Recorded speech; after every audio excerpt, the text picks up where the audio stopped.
I do want to cover one issue with the K-pop fandom. It has an extreme problem that isn't quite seen anywhere else: parasocial relationships. Parasocial relationships are one-sided relationships where one person extends emotional energy, interest, and time while the other party is completely unaware of the other's existence.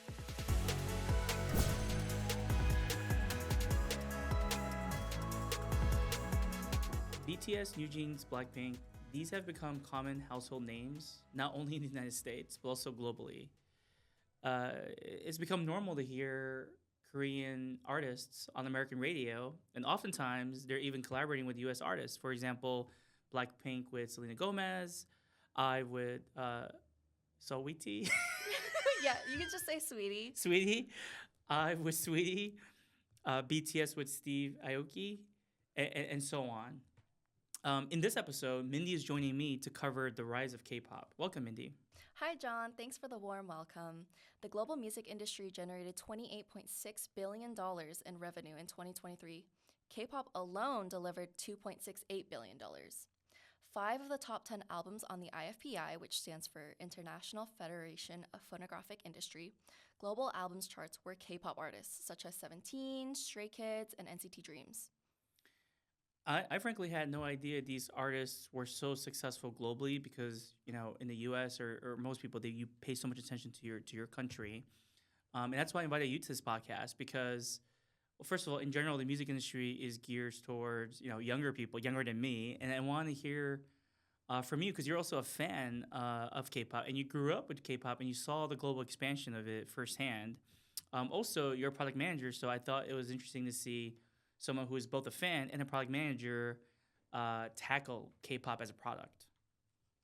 Yeah, I'm definitely no stranger to K-pop. I had a couple years where I was pretty deep into a couple different fandoms. I used to proudly go around telling my friends that I was ARMY or that I was Hoan because it was such a big part of my identity. My earliest memory of K-pop is when I was around 7 years old and I would dance to Tell Me by Wonder Girls at family karaoke nights.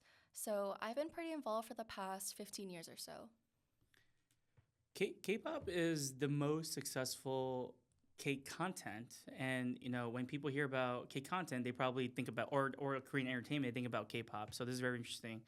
In episode 1 with Minchi, we covered the legend story of then South Korea's president, Kim Sung-yam, reading a report in 1994. The export revenue of Jurassic Park, which was $1 billion off of a $63 million budget, had matched that of the export revenue of 1.5 million Hyundai cars. And then we joked about how the Korean government compared everything to Hyundai car sales. I'm mentioning the story now because it was at that part of time that when the Korean government started to earmark around 1% of their national budget on subsidies and low interest loans to cultural industries, including expanding K-pop exports. Yeah, so actually, let's just talk about K-pop. It's normally split into a couple different generations, starting with the 90s, which is, like you said, when the government started supporting K-content industries. The first generation is from 1992 to 2002, and each generation spans up to around 10 years. So going back to the first generation, this is what founded and developed K-pop as a genre. The formula for idol groups was created, which is still used in today's generations. HOT is considered the first highly manufactured and trained K-pop group, and as one of the most popular groups of their generation, they sold over 6.4 million records in South Korea. They were one of the first stars of Hallyu, the Korean wave. At this point, the domestic market was small and couldn't sustain many artists and groups. After seeing interest from surrounding countries like China and Japan, the industry started to try to appeal internationally. This created what is known as the golden age of K-pop, also known as the second generation. This was the first generation to popularize K-pop overseas. An example is SM chose to expand into Japan because with the disbandment of HOT and a couple unprofitable groups under its label, SM was getting pretty poor and were in a bad financial place during the early 2000s. In comes Boa, a 13-year-old that SM decided to plop down in Japan and hope for the best. They wanted her to penetrate the Japanese market, which is the second biggest in the world. Luckily for SM, their gamble paid off. Boa became the very first Korean artist to debut at the top of Oricon, Japan's premier music chart. She sold 4 times as many albums in Japan as she did in Korea. Due to her wild success, SM was able to rely on her for income while everyone else was disbanding, leaving, or not profitable. Boa is now a queen in the K-pop industry, and she was the one who paved the path for K-pop artists in Japan while also revitalizing and supporting what is still a top-tier label. Later in 2008, Wonder Girls pops off with their hit song Nobody. This was the first song by a Korean artist to appear on the US Billboard Hot 100, placing at number 76 in 2009. This was the best-selling physical single of the year in the United States.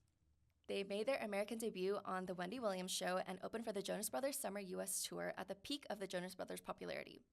Though Wonder Girls made an impact in America, it actually hurt their career domestically since they left when they were at their most popular. Once they came back to Korea, the country had already moved on to the next popular girl group, Girls' Generation. After Nobody, Wonder Girls' popularity in America also disappeared as well. They provided an early case study into how best and when to launch in the US. Their first releases didn't match the taste of Korean audiences nor the American audiences. So I think it's interesting to cover the history for two reasons. Number one, none of these mega trends in any of these content types just happen overnight. You know, this is like essentially like the grind of K-pop as a genre, and we didn't even talk about the big thing yet, which I want you to talk about in a second. And the second part of the history, which is interesting, is this constant theme or this prevalent theme of expanding to Japan or China or the US, just like really big markets for Korea. And I think K-pop is just another example of going to like a big local market. So, as I said, this is really just the beginning before things really became mainstream. Could you talk about, one moment or a couple moments that really catapulted K-pop into global mainstream awareness? Yeah, so there's one thing that everybody would recognize, and it's Psy's Gangnam Style. It took things to a whole new level in 2012, and there was really no goal for it to go big internationally. But one day, 3 weeks after the music video dropped, the music video went viral on YouTube. I can't tell you exactly why it was so popular, but I would say it's the same reasons as to why everything else becomes popular. It had a catchy tune, a bizarre video, and a decent amount of luck. Figures like T-Pain tweeted about it, and even Obama, our president at the time, mentioned in a speech that this is an example of how people around the world are being swept up by Korean culture. Today, 11 years later, the music video sits at 5.1 billion views on YouTube. Psy became an iconic and recognizable name that anyone anywhere knew. This is the first time K-pop had become so viral. And I think you're spot on. I mean, that event was so big that even I remember it. It was such a big deal that I was in my MBA program, and my block, which is a group of students who like studied together or did things together, we chose to use Psy as like a mascot on our block T-shirt, and I still have that T-shirt, which is fascinating. Speaking of Psy, I think he's got a really interesting background, because people thought he was quote unquote an overnight success, but it looked like he was basically making music for over a decade before he had something even close to having like a hit or a song that go viral or go this viral. Famously, he was broke. Maybe like a year or two right before Gangnam Style came out, and he had to sign on to a label because he was doing things independently. And he ended up signing up as an artist under YG. So now, you've already mentioned SM. Now I just mentioned YG. Now would be a good time to give an overview of the big four agencies. Yeah, this is a really big topic. We can't talk about K-pop without the big four. The big four companies right now are SM Entertainment, who have SNSD and aespa, JYP Entertainment, who has Twice, YG Entertainment has Blackpink, and the hype labels have BTS and New Jeans. The first three are referred to as the big three, not because they're the biggest companies now, but because they're the oldest and most successful companies. SM was from 1995, JYP in 1996, and YG in 1997. Each group is guaranteed a decent amount of success due to the company's reputability. In recent years, a new giant has climbed the ladder and made a name for itself, our favorite company, HYBE. HYBE was actually created in 2021 after BTS's worldwide popularity garnered widespread attention to the company Big Hit Entertainment. With so much money and so many eyes on them, Big Hit Entertainment decided to acquire other decently sized companies and merge them to create what is known as HYBE today. And as a reminder for folks, in a previous episode, we talked about Hype just got so big they were going to acquire a big piece of SM. But that's when Kakao Entertainment got acquired that piece instead. And I think I'm not sure if the lawsuits are over yet, but they were suing each other over the acquisition of SM. Now, I've watched a couple of documentaries on K-pop agencies and artists, like the Blackpink one on Netflix.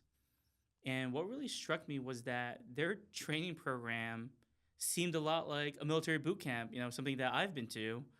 I've also heard generally, negative things about how K-pop agencies they'll deal with their contracts.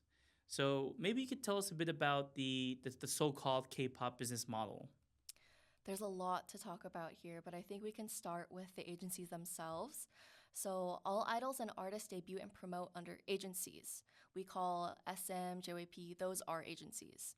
These agencies are record labels responsible for recruiting, financing, training, and marketing their artists. Or, in other words, they're both management and production. This is different from other countries, especially in the US, where management and production are often separated. Though the formula for K-pop idol group was created in the first generation, it's changed and adapted over the years. The general idea is to recruit idols when they're young, put them through military-like training, and debut them with strict rules and regulations.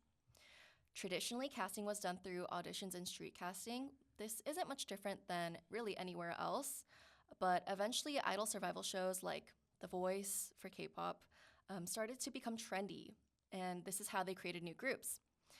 These groups typically saw great popularity and success. Some examples of this are Twice from the show 16 and Baby Monster, which is a recent YG debut. Once individuals are recruited, they enter a training period and are called trainees. Once someone is a trainee, they have to sign a contract. Because of the unfair terms, it's often referred to as a slave contract. Under most contracts, trainees and K-pop idols are required to pay back their management agencies for the cost of their lessons, the wardrobes, the living costs, etc. This obviously varies depending on the company, but it's pretty common to say that K-pop idols will not make money until they've gone super, super big. Agencies can terminate contracts with idols if they feel the idol has not been performing well enough, and trainees would still have to pay the debt back. This allows agencies to be strict with their trainees. They aren't allowed to date, they're not allowed to smoke, they have limited phone usage, etc. As for the training itself, the process varies slightly, but the core training should include singing, dancing, rapping, and foreign languages. During this time, their personalities are built and they are taught how to interact with fans and present themselves. By signing a contract with a company, trainees unfortunately lose a lot of rights and are put under strict control, as I mentioned earlier. But this can last a couple months to many years. For example, Twice's Jihyo was training for 10 years, starting at 8 years old. Trainees go through regular evaluations where they perform to show off their growth in singing and dancing, and usually it's on a monthly basis. However, the evaluations go beyond just singing and dancing. There's heavy emphasis on physical appearances as well, so sometimes they're even weighed on a weekly basis. Some trainees have reported that they're required to go through plastic surgeries to adhere to Korean beauty standards. It's also common for trainees to starve themselves, causing many to pass out from exhaustion or dehydration to reach a required weight. Yeah, that sounds tough. It sounds like a UFC fight or something. So now that we've covered a brief history of K-pop, the generations, we covered the business model, some of the maybe the good side and maybe some of the darker sides. Let's go back to the first point we made, which was K-pop is performing well, is resonating in the West and globally. Why do you think that is the case? Like, why is K-pop so popular? I can't pinpoint exactly the reason why, but I have a couple theories. And to me, the biggest reason is probably the cult-like following from the fandom. It used to be a big joke that K-pop fans would post fan cams of their favorite idols anywhere and everywhere. This was especially prominent in random Twitter threads, actually. That's how Luna, which is a small group from a random agency, became so popular. With groups like BTS, some might say it's the story of how they started with nothing and made themselves so popular with just their pure talent. Their music is also self-made, and their music videos have some sort of hints in them, kind of like how Swifties deeply analyze everything that Taylor Swift puts out because it might be a hint to her next release or just really anything going on in her life. Agencies also make sure to create a clear sense of identity for fandoms. Each artist has their own fan name, fan color, light stick, etc. So, for example, if we look at BTS, which stands for 방탄소년단, that means Bulletproof Boy Scouts. So, for their fans, their ARMY, which is actually an acronym which stands for Adorable Representative MC of Youth. It's a little cringe, but basically they're trying to say that they have youthful fans. And they wanted to maintain a military theme. The idea is that when you put the BTS and ARMY logos together, it creates a shield. So they want to say that we'll protect each other and that we're best when we're together. The fan color for BTS is also purple, so people have made phrases like "I purple you," or they just use purple heart emojis to show that they are ARMY. And I didn't know any of this until you obviously told me about it, and I think it's great because it's like a metagame within fandom. Like you really have to be a fan to even know that this exists. And I love just how they deal with like the words and naming and acronyms. Like you were just telling me the other day, La Seraphim means fearless or I'm fearless. Yes, I'm fearless. And I thought that's just cool. Like, who thought of that? And like they put so much attention even into that. So I do think creating this clear sense of identity is a winning strategy for enhancing fandom. What about some, technology or other tools that they use for fandom? I know that I remember when we were back at Walmart, we were exploring a few projects with Hybe, and I recall that they were constantly just mentioning and trying to push for Weverse. And to me, it simply looked like a website where artists can sell some, e-commerce merch. But, is there something more to this? Good catch. Weverse is actually really big right now. But before we talk about that, we have to go into fan cafes and fan clubs. In America, the most interactions you get with a celebrity is maybe commenting on their Instagram or seeing them on stage, which is pretty standard. But in Korea, there's a whole structure around fan culture, fan cafes and fan clubs. So, first, a little bit of context. In Korea, cafe is used as a general term to describe forums online, kind of like a subreddit. A fan cafe is therefore just a forum for fans to get official updates, leave messages for their favorite idols, and really just discuss among each other. As fans use the website more, they can even level up and they get more perks or more things that they can do on these fan cafes. The process kind of varies, but typically it's just trivia questions about the group to show that you really are a fan. Fan clubs, however, are very different.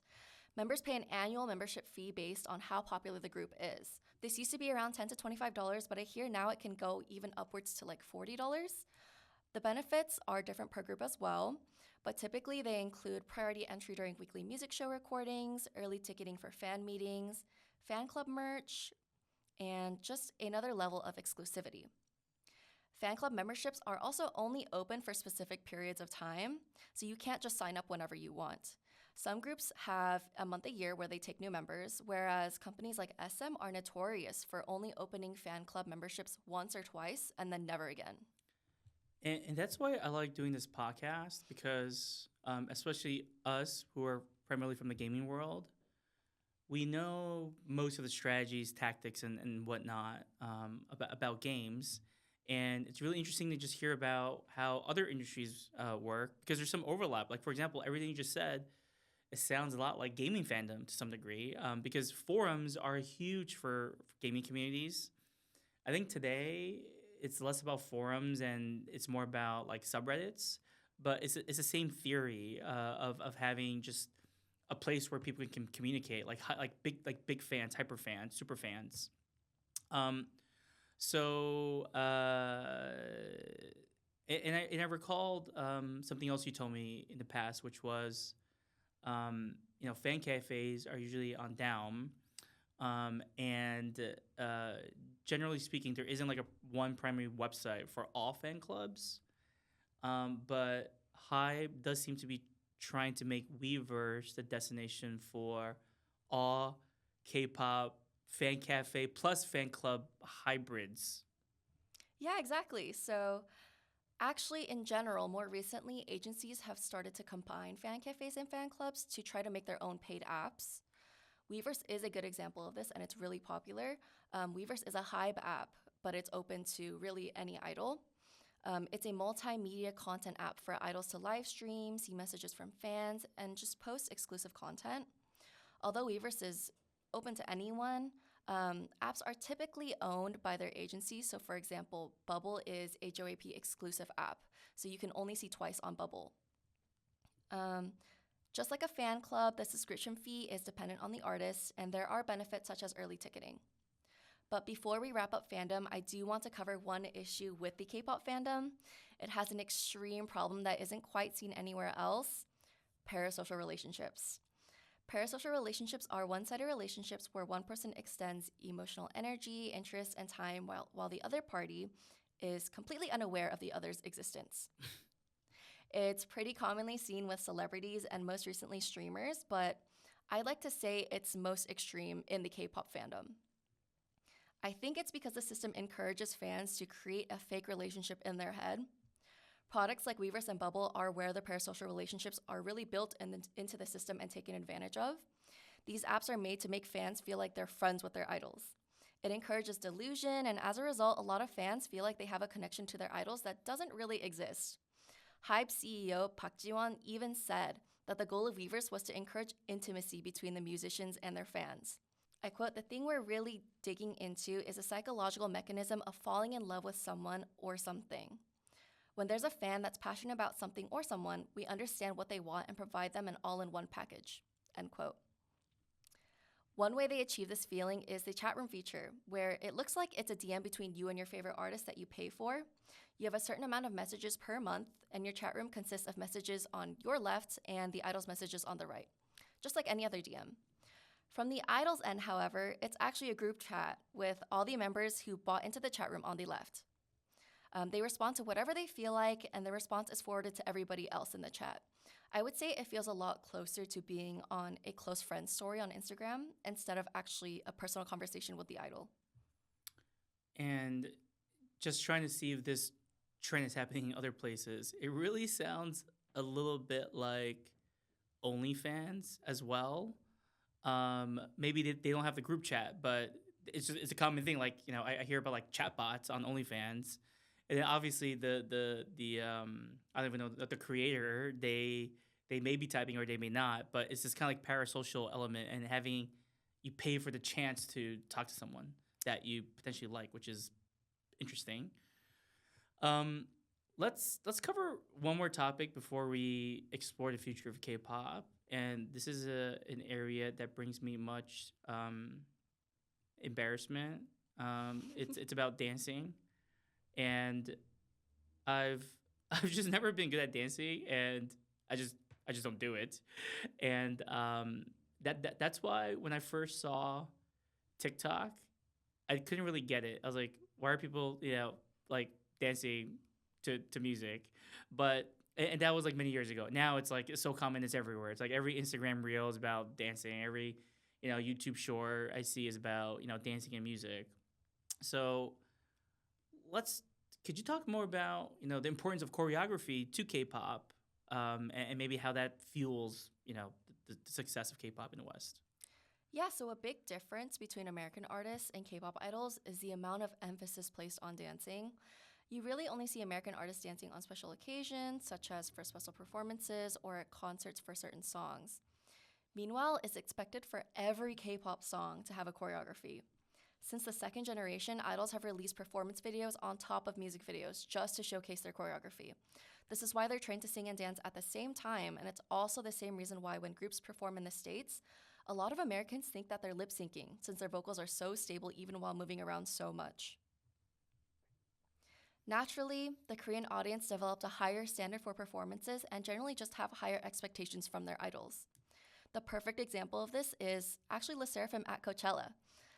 Because people were so excited to see Le Sserafim at Coachella, it actually ended up backfiring because after week one, K-pop fans from around the world were horrified at their vocal performance. Fans fight back and forth in the comment section everywhere, but something that I've noticed is that American fans or people at Coachella who don't follow K pop were pretty satisfied with the experience. On the opposite side, Korean fans hated the performance, even saying that they're an embarrassment and that they shouldn't have been allowed to leave Korea. As K pop grew, there was more and more emphasis placed on talent for dancing. New forms of content started to pop up. We can think Studio Choom's high resolution dance videos, multiple performance video drops per comeback, relay dance videos for phones, etc. Choreography is actually the key to going viral for K-pop songs, especially on short-form video platforms like TikTok or YouTube Shorts. A lot of TikTok content revolves around dancing to viral sounds, so the idea of creating challenges for fans to dance along with fits perfectly with what was already happening in K-pop. The goal for idols is to create an interesting enough dance that captivates the audience, but at the same time, the chorus of the song should have moves that are easy enough to imitate. This part of the dance is called the point choreography. With thousands to millions of people creating videos to support their groups or just because the dance looked fun, it's really easy for a song to go viral. And this is why I like to just keep abreast of new products. Like I remember when Snapchat came out, I didn't know what it was. I wasn't a target demographic, but just using new products, checking out new content. Like nowadays, I heard like Vietnamese content is big on Netflix, so I started just like poking around and seeing their quality, checking out some like Chinese dramas instead of just all the Korean drama I'm watching. Um, because there's like a common theme really between certain content becoming big in parallel with certain distribution. So I don't think it's a surprise that K-pop's getting big around the same time that TikTok is getting big. Same thing with like League of Legends getting big. Same with the same time that Twitch is getting big. So let's move on to the final topic, which is, where's K-pop going from here? I'll start off, and I'm really just regurgitating an analyst report I've read from Mirai Asset Securities Research, and the TLDR is all four agencies are aggressively expanding globally, but specifically into the United States. And they have a three-part plan that I'll just mention. Maybe you could dive deeper. So the first part is to boost music and concert revenues through increased artist activities overseas. Second is debut Cat's Eye, which is a new global girl group. Would love for you to talk about that and raise the profile of and Team, which is their Japan local boy band, I'd say. And third, roll out Weverse Membership Plus, which is access to artist DMs in real-time subtitles. So the first point we are already seeing in action. NewJeans was at the Billboard Awards recently, and LE SSERAFIM is at Coachella. The third point we just covered, talking about how it abuses the idea of parasocial relationships. And the second point is actually a whole different topic in and of itself. Survival show groups like Cat's Eye and IZ*ONE are a very big topic. Just like America's Got Talent or The Voice, Korea has had talent competition reality shows. The first that I saw was K-Pop Star, where people came on to compete to get accepted as a trainee under the big three companies. International sensation Twice is actually a product of a show like this, which aired in 2015. This was one of the first shows that saw such immense success from a process like this. Their debut was widely successful because they already had a big following from the show. Because of Twice's success, the genre blew up, and there are now many, many different series of talent competition reality shows. Just like how Twice debuted under a JYP-only talent show, 16, Cat's Eye debuted with a HYBE-only talent show called Dream Academy. The difference is that Dream Academy was open to participants worldwide, not just some of their trainees already. Since the goal was to capture and create a global girl group, they wanted to make sure they represented everyone from around the world. So the combination of the first and second point of HYBE's plan is really just talking about overseas expansion. Cool. Thanks, Mindy. I think I just learned so much because you are not only a fan, but you're a product manager. We really kind of, tackled this in an interesting way. Thank you.